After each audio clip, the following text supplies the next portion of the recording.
Hi, I'm Dr. Mark Pitstick at soulproof.com, talking today about reincarnation.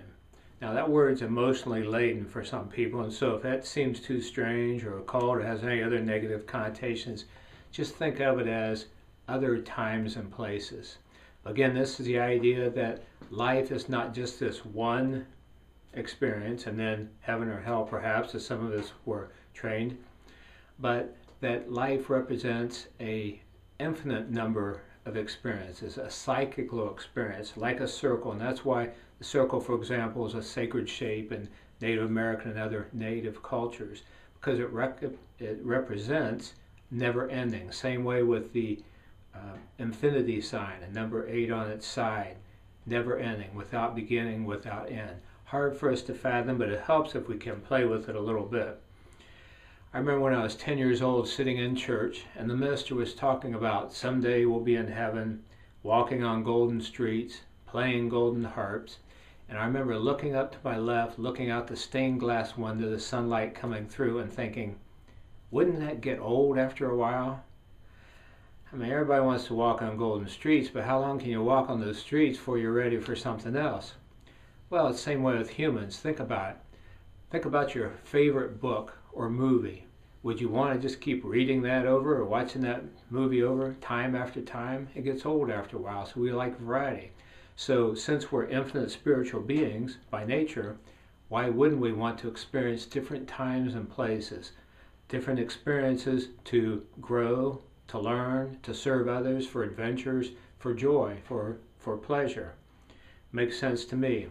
Well, there's lots and lots of evidence that indeed we do have this series of experiences. We'll just use the word reincarnation at times to describe that.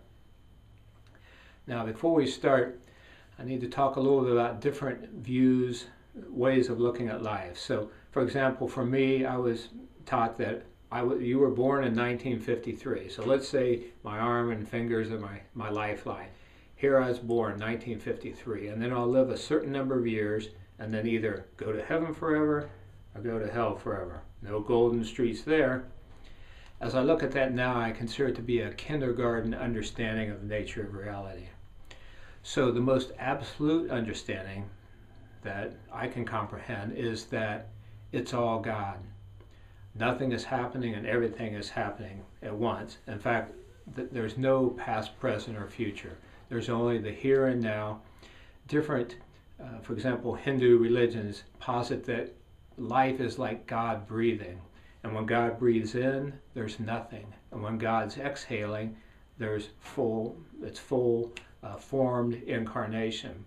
What's interesting that quantum physics has a very similar theory that life in its most accurate description is a cusp of particles or foreign matter and pure energy, or what seems to be invisible. So when I see something described the same way by thousands of year-old religions and modern day science, I feel like we're on the right path here.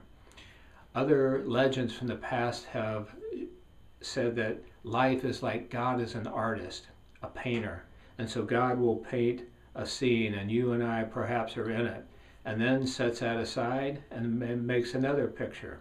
So that can be what our different lives are like. Another way of looking at this, if it's all God and it's all absolute, is just too much to comprehend, is that each one of us being spiritual beings, our spiritual energy isn't all in one place at one time. And this takes a bit of description, so we're going to talk about this in the next video. But for now, consider the possibility that you have more than one life than this one. I think that helps us appreciate this one even more fully, knowing that we have an infinite number of times and places we visit. So to learn more about this, visit our website, soulproof.com, and be sure to sign up for the free newsletter.